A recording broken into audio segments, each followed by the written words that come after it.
में मरकुस की इंजील में देखिए, यहां मरकुस की इंजील के 1 अध्याय, यहां 1 आयत शुरू करता है, पढ़ेंगे। परमेश्वर के पुत्र यीशु मसीह के सुसमाचार का आरंभ। हाँ, यीशु मसीह की सुसमाचार का आरंभ। यहां मरकुस ने यीशु मसीह के वंशावली नहीं दिया है, क्योंकि यह पुस्तक जो है, जैसे प्रकाशित वाक्य 4 अध्याय के 7 आयत में आपने पढ़ा है, 4 जीवित जंतुओं की दूसरा जंतु जो है बछड़ा बड़ा होके बैल बनता है, बैल बोझ उठाता है। यीशु मसीह जो है, मरकुस की इंजील लिखना चाहता है, बोझ उठाने वाला, हमारे पापों का बोझ उठाने वाला प्रभु, वो हमें दर्शाता है। तो ऐसा दर्शाता है, तो मरकुस का इंजील में आप और हम क्या सीख सकता है, हम आपके साथ देखना चाहूंगा। मरकुस की इंजील के यहां हम क्या सीख सकता है। यहां यीशु मसीह की पूरी सेवा से ये सुसमाचार, मरकुस रति सुसमाचार शुरू हुआ है। 2 आयत में लिखा है, ईसाया ने लिखा है, हम पढ़ेंगे 2 आयत। जैसे यशायाह भविष्यवक्ता की पुस्तक में लिखा है कि देख, मैं अपने दूतों को तेरे आगे भेजता हूं जो तेरे लिए मार्ग सुधारेंगे। हाँ जी, हम ये देखेंगे ईसाया ने कहा लिखा है। ईसाया के 40 का 3 में हम देखेंगे, ईसाया की पुस्तक 40 अध्याय की 3 आयत।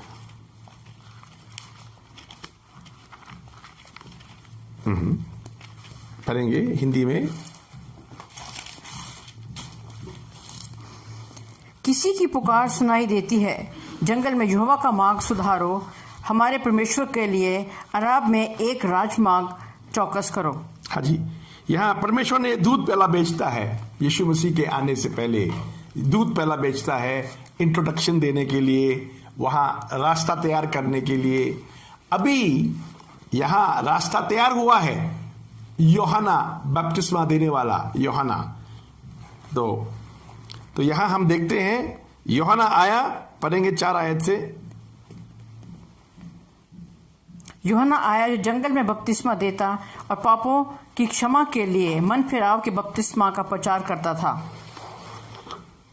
यूहन्ना आके मन फिराव का बपतिस्मा का प्रचार किया।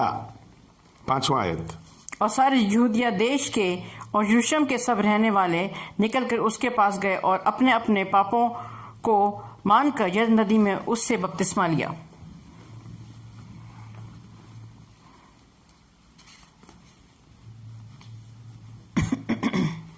यहां यरदन में यूहन्ना बपतिस्मा देने वाला बपतिस्मा दे रहा है। पूरा यहूदिया वहां के जितने यरूशलेम के जितने लोग जो था, अपने पापों को क्षमा होने के लिए बपतिस्मा ले रहा था, यूहन्ना का बपतिस्मा। अभी यहां से शुरू होता है। हम अभी 9 आयत देखेंगे। उन दिनों में यीशु ने गलील के नासरत से आकर यरदन में यूहन्ना से बपतिस्मा लिया। हाँ, यहां आके बपतिस्मा लिया यीशु मसीह ने, यूहन्ना ने बपतिस्मा दिया। अभी देखिए 10 आयत भी पढ़े और जब वो 11 भी पढ़े। हाँ, जब वो पानी से निकलकर ऊपर आया तो तुरंत उसने आकाश को खुलते और आत्मा को कबूतर की नाई अपने ऊपर उतरते देखा, और ये भविष्यवाणी हुई कि तू मेरा प्रिय पुत्र है, तुझसे मैं प्रसन्न हूं। Hallelujah, hallelujah. यीशु मसीह जब बपतिस्मा लिया था तो पूरा यरूशलेम, यहूदा के जो लोग आके बपतिस्मा लेते थे, ऐसा नहीं था। आसमान खुल गया और पवित्र आत्मा कबूतर मानिंद यीशु मसीह के ऊपर आया और आवाज आया स्वर्ग से, ये मेरा पुत्र है। हालेलुया। तो यहां हम आपके साथ मरकुस की इंजील देखना चाहता हूं। मरकुस की इंजील जो है, 41वां पुस्तक है। उत्पत्ति से आप गिनेगा तो 41वां पुस्तक है। इसमें 16 अध्याय हैं, 16 अध्याय हैं। ओके, और 6, 7, 8 को क्या बोलता है? 7 और 8, 78 को 78 क्या बोलते हैं? 678 678 आयतें हैं इस पुस्तक में, मरकुस की इंजील में।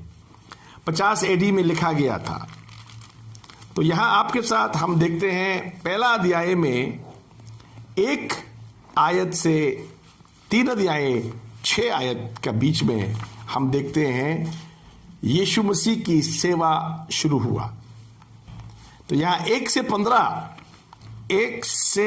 15 आयतों में हम देखते हैं कैसा शुरू हुआ यीशु मसीह का सेवा। बपतिस्मा लेकर के यीशु मसीह ने शुरू किया और बोला परमेश्वर का राज्य नजदीक आ गया है। आगे बराबर 15 है तो और कहा समय पूरा हुआ और परमेश्वर का राज्य निकट आ गया है। निकट आ गया है परमेश्वर के। मन फिराओ और सुसमाचार पर विश्वास करो। हालेलुया। मन फिराओ और सुसमाचार पर विश्वास करो। Hallelujah, hallelujah. अभी हम देखते हैं 1 से 15 में यूहन्ना यीशु मसीह के बारे में बताते हैं और यहां 1 अध्याय की 16 आयत से 45 आयत तक हम देखते हैं 12 चेलों को यीशु मसीह ने बुलाया और उसके सेवा में नियुक्त किया।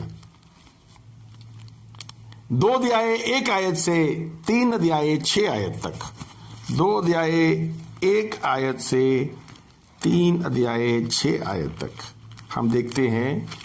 यहां बताते हैं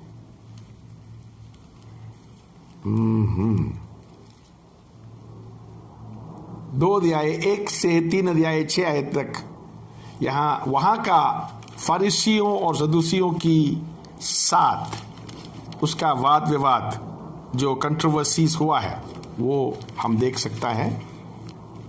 उसके बाद 3 अध्याय 7 आयत से 6 अध्याय 6 आयत तक यीशु मसीह की चंगाई और शिक्षा, लोगों को चंगा करना और शिक्षा देना वो शुरू किया है। उसके बाद हम देखते हैं 3 अध्याय 7 आयत से 25 आयत तक यीशु मसीह ने कैसा उनके साथ वर्ताव किया हम देखते हैं। 3 अध्याय 7 आयत हम पढ़ें। और यीशु अपने चेलों के साथ झील की ओर चला गया और गलील से एक बड़ी भीड़ उसके पीछे हो ली। हाँ। और यहूदिया और यरूशलेम और इदुमिया से और जर्दन के पार और सूर और सैदा के आसपास से एक बड़ी भीड़ ये सुनकर कि वो कैसे अचंभे के काम करता है उसके पास आई। हाँ। और उसने अपने चेलों से कहा, भीड़ के कारण एक छोटी नाव मेरे लिए तैयार रखे रहे ताकि मुझे दबाव ना सके। 10 आयत पढ़ेंगे। क्योंकि उसने बहुत लोगों को चंगा किया था, इसलिए कितने लोग रोग से ग्रस्त थे उसे छूने के लिए उस पर गिरे पड़ते थे। और अशुद्ध आत्माएं भी जब उसे देखती थी तो उसके आगे गिर पड़ती थी और चिल्लाकर कहती थी कि तू परमेश्वर का पुत्र है। और उसने उन्हें बहुत चिताया कि मुझे प्रकट ना करना। उन्होंने यीशु मसीह ने हमेशा मना करता है मुझे प्रकट ना करना। आजकल हम लोग एडवर्टाइज करता है, हमारा चंगाई हो गया तो एडवर्टाइज करता है, लोगों को बताता है ये कर दिया मैंने, ऐसा हो गया मैंने। मगर वो यीशु मसीह चंगा करने के बाद मना करता है लोगों को मत बताना। आप बताइए हमारा मिनिस्ट्री और यीशु मसीह का मिनिस्ट्री का कितना फर्क है। यहां हम आपके साथ देखेंगे 4 अध्याय 1 से 34।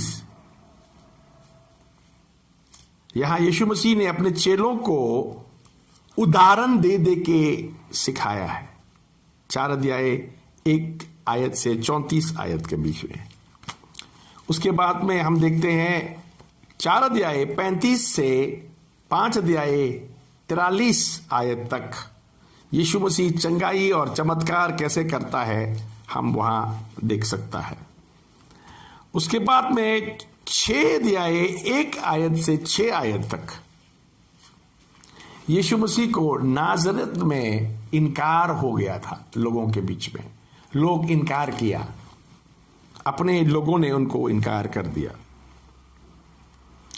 अभी दूसरा साइकिल ऑफ प्रीचिंग हम देखता है 6 अध्याय 6 आयत से 8 अध्याय 21 आयत तक के बीच में यीशु मसीह ने दूसरी बार प्रचार शुरू किया। जब यूहन्ना बपतिस्मा देने वाला यूहन्ना मर गया था, उसके बाद उसने चेलों को भेजा। 6 अध्याय 68 को क्या बोलता है 68 6 अध्याय 68 से 30 आयत नहीं 6 अध्याय 6 आयत से 30 आयत, सॉरी 6 अध्याय 6 आयत से 30 आयत हम देखते हैं। यीशु मसीह ने चेलों को भेजा। इसके बाद में 6 अध्याय 31 से 56 यहां इसने लोगों को खाना खिलाया, पानी पर चलने की चमत्कार दिखाया और भी बहुत लोगों को चंगा किया। फिर 7वां अध्याय 1 से 23 आयत में हम देखते हैं ये फरीसियों ने यीशु मसीह के खिलाफ बोला, तुम हमारा रिवाजों को क्यों तोड़ता है। इसके बाद में 7 अध्याय 24 से 8 अध्याय 10 आयत हम देखता है यीशु मसीह फिर चंगा किया और लोगों को फिर रोटी खिलाया। हालेलुया। उसके बाद 8 अध्याय 11 से 21 में हम देखता है दुष्ट आत्मा निकाला। हालेलुया। और यहां मना किया फरीसियों की खमीर से बचे रहो। अभी हम देखते हैं 8 अध्याय 22 से 10 अध्याय 52 तक का यीशु मसीह के पीछे चलने वाले चेलों के बारे में क्या क्या लिखा है। अभी यीशु मसीह 8 अध्याय की 22 से 26 में एक अंधे को उसने चंगा किया। ओके, यीशु ही मसीहा है, चेलों को समझ में आया और उसमें बहुत लोगों ने उसके खिलाफ हुआ। इसके बाद में हम देखते हैं यीशु मसीह पहाड़ पे उसकी शक्ल बदल गया। 9 अध्याय 2 से 37 में हम देखते हैं यीशु मसीह का शक्ल पहाड़ पे बदल गया। इसके बाद 9 अध्याय 38 से 50 आयत में हम देखता है ये परीक्षाओं को कैसे हम जीतना है। उसके बाद सच्चा चेले शादी में और अपने बच्चों को और कैसे संभालना है 10 अध्याय 1 से 31 में हम देखते हैं। 10 अध्याय 1 से 31।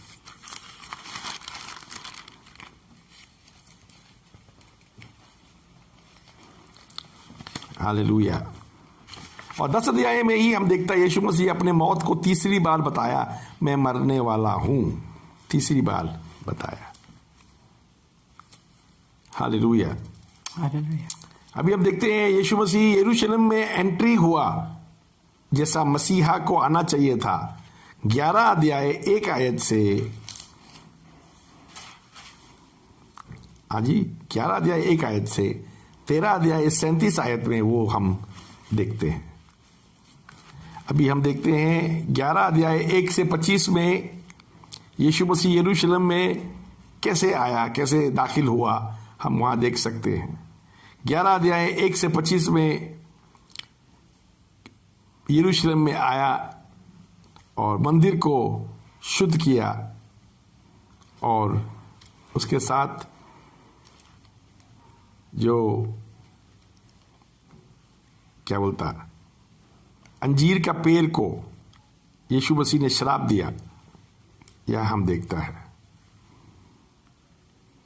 इसके बाद 11 अध्याय 26 से 12 का 44 आयत तक हम देखते हैं यीशु मसीह फारिसियों के साथ उसका वाद विवाद, डिस्कशन, और वो ये उनके साथ डिबेट होना, यह हम देखते हैं। हालेलुया। इसके बाद 13 अध्याय 1 से 37 में हम देखते हैं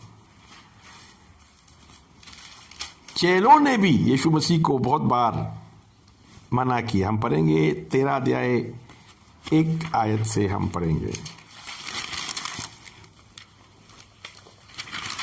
जब वो मंदिर से निकल रहा था तो उसके चेलों में से एक ने उससे कहा, हे गुरु, देख कैसे कैसे पत्थर और कैसे कैसे भवन हैं। देखा, यीशु मसीह मंदिर से निकल रहा था तो वो मंदिर के बड़े बड़े पत्थरों को देख के चेले ने बोला, देखो कितना बड़ा बड़ा पत्थर है। और यीशु मसीह ने बताया ये पत्थर टिकेगा नहीं। अंतिम समय में क्या होने वाला है 13 अध्याय में हम देख सकता है। 1 से 37 आयतों में हम यहाँ अंतिम दिन में क्या होने वाला है मरकुस की 13 अध्याय हम देख सकता है। उसके बाद हम आपके साथ जाना चाहेंगे 14 अध्याय में। यीशु मसीह अपने मौत के बारे में चेलों को फिर समझाया, मैं तीसरे दिन में जी उठूंगा, सब बताया लोगों को। ठीक है जी। अभी 14 अध्याय 1 से 11 आयत में हम देखता है, 1 से 11 आयत में हम ऐसे देखता है,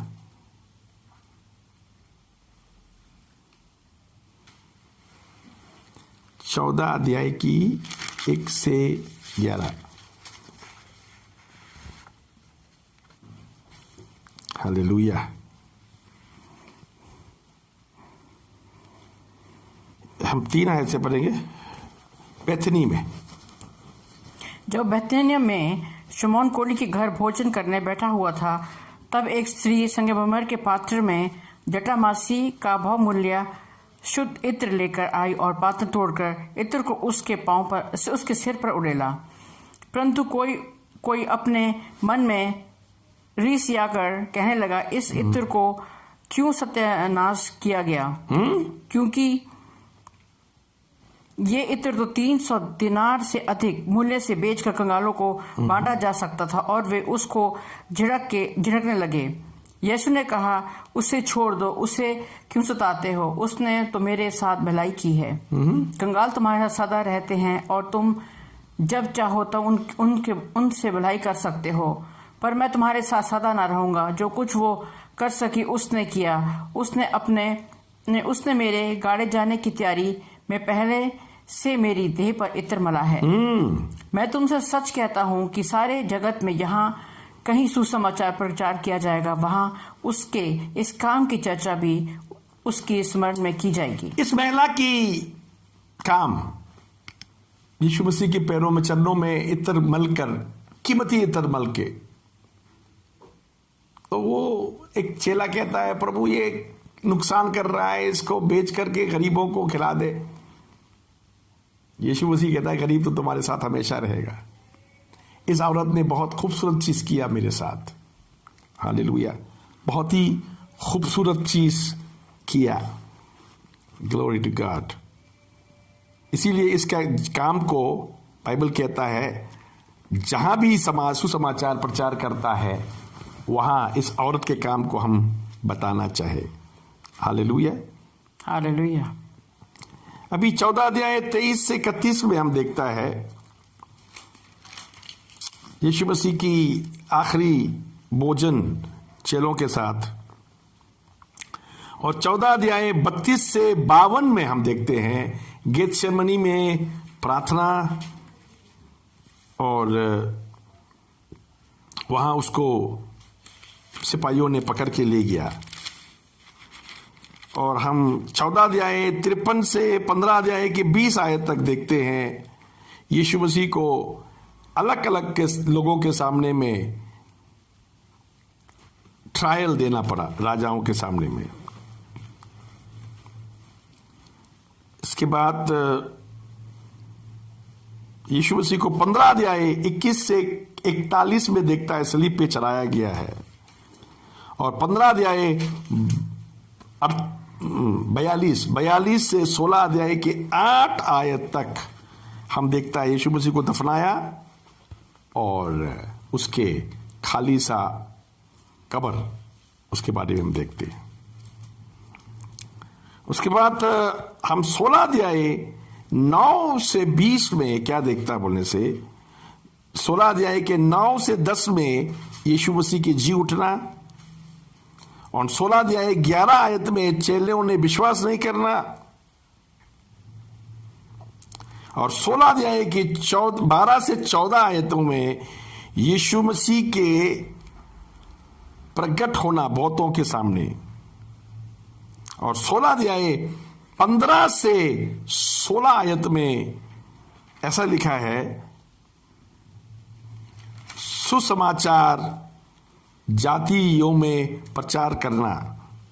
और मरकुस 16 की 17-18 में हम देखता है विश्वास करने वालों के पीछे कैसा चिन्ह और चमत्कार काम करेगा। और आखिरी में 16 अध्याय 19 से 20 में हम देखता है चेलों ने यीशु मसीह की वचन सुनकर निकल के काम करने गया और प्रभु उनके साथ काम किया, हम ये देख सकता है। फिर से बोलेंगे 4, 1, 14, 7, 1। फिर बोलिएगा नया नियम 27 पुस्तक, ठीक है। 5, 12, 5, 5, 12 पुराना नियम है, 4, 1, 14, 7, 1 नया नियम है। अब नया नियम में मरकुस इंजील बहुत ही खास पुस्तक है, सबसे पहला लिखा गया 4 गॉस्पेल्स में पहला लिखा गया पुस्तक है, और यीशु मसीह के काम को बहुत नजदीक से देख के लिखा है। प्रभु के वचन आपके जीवन में कार्य करे। शालोम।